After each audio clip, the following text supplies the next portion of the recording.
I've just finished reading Carol Dweck's book, Mindset, and I didn't expect it to land the way that it did. Not because the ideas were new to me, but because of when I read it and what's going on inside the business right now. I've gone into 2026 with this book very much sitting in the back of my mind. And not so much as a set of rules, but as more of a lens.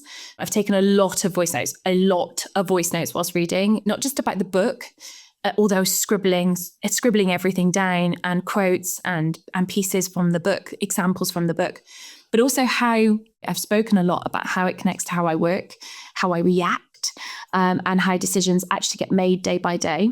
And what's really interesting is realizing that I don't actually have a growth mindset in the way that I've always assumed that I do. So I think I value growth. I really value learning.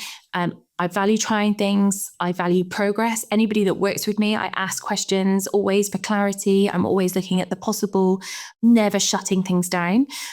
However, I also really struggle with failure. I struggle with criticism, and I really hate getting things wrong. And it doesn't come from a place of ego. Like, it's not because I think I know better. Most of the time, it's actually the opposite. I think getting something wrong feels like a failure on my part, and it feels personal. A lot of my identity is tied up in my work, how good I am at it, how dependable I am, and how much people can trust me. And I think that comes from a background and upbringing, probably a bit of a generational thing as well, that I was always taught you put everything into your work, that your work is your pride, and that doing it well matters. Whatever your job is, you are the best at it. And so when something doesn't land or feedback comes in, even when it's fair, there's like this reflex there, that kind of knee jerk, that reaction that it's a failure on my part. Reading Mindset helped me see that this isn't a contradiction, that you can care deeply about growth and still have very fixed reactions in certain moments. But also, it's not fixed, the way that you're feeling or the way that you react, and that you can bring mechanisms and things in place to help widen that lens. One of the biggest shifts for me was realizing how failure gets misinterpreted as meaning rather than information, especially in work. So if something doesn't work, the instinct can be to tighten up, to play safer, to avoid the thing that didn't land, strike it off, ignore it. And what I've been reflecting on is how much learning actually comes from the opposite approach, from experimentation, from trying things that might not work and getting up and trying again. This is something I saw a lot actually when teaching. So children learn fastest when they feel safe enough to fail, and when failure isn't treated as a stopping point, but as part of the process. And it's funny, coming from that industry, you'd think that I would take that into the business, and I don't feel like I've taken the same mindset when it comes to my own work and potentially even leading teams. I think it's really important to remember that the same thing applies in business, that if people feel that they need to be right all the time, they experiment less, they share fewer ideas, and they take fewer risks. And I don't think that you can blame that. That's not a people problem. That's an environment problem. Where this is really coming to focus for me is in everyday interactions. So especially when working remotely, when a lot of your communication happens over email or Slack, tone gets lost, context gets lost. It's very easy to reply quickly, efficiently, and then potentially unintentionally shut things down. A fast yes or no might feel really helpful in the moment, but actually it closes a conversation that may actually need space.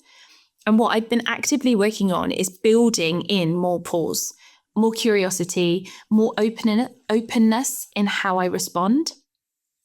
Not to be vague, not to avoid decisions, but to create that room for thinking. And I've already seen the differences that this makes. Conversations go further, people share more context, and things don't just get stuck at that surface level. That matters, I think, even more so in a small team, especially in a startup where everybody is carrying part of the mission and wearing multiple hats. So this isn't theoretical for me. I've been very deliberate building this into how I work. As I said, I created lots and lots of voice notes when reading this book. I always do. When I'm reading anything, generally I'm scribbling or writing or pausing, and going away and researching it's how it cements it within my brain. But from that, I've created all of these big banks of notes. So I'm scribbling. I then decided to use Whisper and read through all of my notes that I made and pumped that into my own custom project within GPT called Growth Mindset. It's got loads and loads of quotes from the book. It's got loads of articles that I found. It's just got my own thinking. It's got pieces from days where I noticed that there was this fixed mindset going on within me and within the business. That's all in there as well. And I've created almost this growth mindset coach, or not so much coach, but lens. This for me is a filter. So it's a reminder to slow things down and to ask better questions when responding. So every interaction becomes more of a chance to choose, do I default to closing this down or opening it up? So that might mean saying not yet instead of no. It might be asking what you need to be true for something to work, separating the idea from the person bringing it. And although it sounds really small, these micro decisions shape culture, I think, far more than big statements ever do. And I'm already seeing the benefit of the responses coming back, the conversations coming back, better outcomes, and that kind of breathing space within the team. The one line from the book that really captured this for me is becoming is better than being. Not needing to prove something is finished, perfect, or right, but allowing space for it to develop. And I think that's been a really useful reminder for me personally, but also for how I lead, and really important that is how the rest of the team feel. So what I do now is if something comes in an email or a Slack message or a question that probably before would have been shut down by me with a yes or a no, move on, a tick, stop, click this off my list. What I now do is I will run it through the project, and it just opens it up for me. It gives me different options to be able to go back with from more of a growth mindset. It asks the questions, it opens up the space for that conversation to be had. And in doing so, we have identified not only loads of conversations and gaps that are needed, processes that are needed, clarification that is needed, but I also feel like it's then the outcome in that conversation, instead of it being abrupt or taken as a shutdown, the other person on the receiving end feels that they've had space to be heard, and it's okay to ask those sorts of questions. And I think that has been massive for me. It's definitely going to be significant for the business. So what does this look like in practice? First, slowing down reactions, especially written ones. Not every message needs an immediate answer. Some benefit from reflection. Second is shifting language away from absolutes, moving from no to not yet, from this won't work to what would need to change for it to work. And the third is using a growth mindset as a filter, not as a value statement. I think that mindset isn't something that you just declare once. It's not a tick box. It's something that I think you have to practice repeatedly for it to have an impact and to start feeding into the culture of the business. So if you're watching this and you're thinking, how does this apply to you or your business? Then here are 3 simple places to start. 1, treat feedback as data, not as a verdict. Ask what's useful here, even if it's uncomfortable. 2, notice your default language, especially under pressure and especially in writing. And 3, build those reminders into your system. So prompts, pauses, frameworks, whatever helps you respond with intention rather than instinct. And as Carol Dweck puts it, it's not always the people who start out the smartest who end up the smartest. Growth compounds when you give it space. The book didn't tell me something completely new. What it's given me is the language and the structure and this clear lens for something that I'm actively working on. I'm using it deliberately, and by doing so, it's changing how conversations are unfolding, how decisions are being made, and how people are experiencing working together.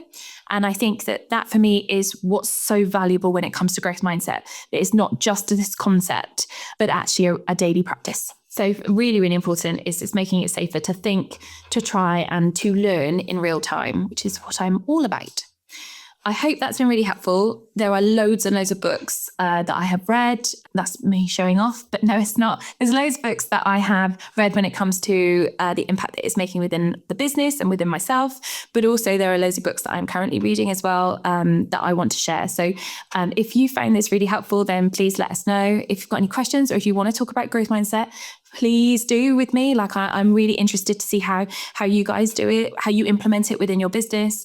But also, like, do you feel like you have a fixed mindset? Do you feel like you have a growth mindset? How does it feel when it comes to what you implement within your business? Have you turned sides? Have you gone from fixed to growth? And how did you find that? Like, I'd love to hear about it. Thank you for joining me today. Thank you for listening. If you want more of these behind the scenes episodes, along with practical AI walkthroughs and updates across the business, hit like and subscribe so you do not miss what's coming next. And if you want to dig deeper, head to non-techies.ai. You'll find our academy, our on-demand courses like Ultimate ChatGPT and Ultimate Copilot, and our flagship Become an AI Trainer program. You can also sign up for our free weekly newsletter for the latest AI news sent straight to your inbox. Thank you for being here, and I'll see you in the next video. Bye for now.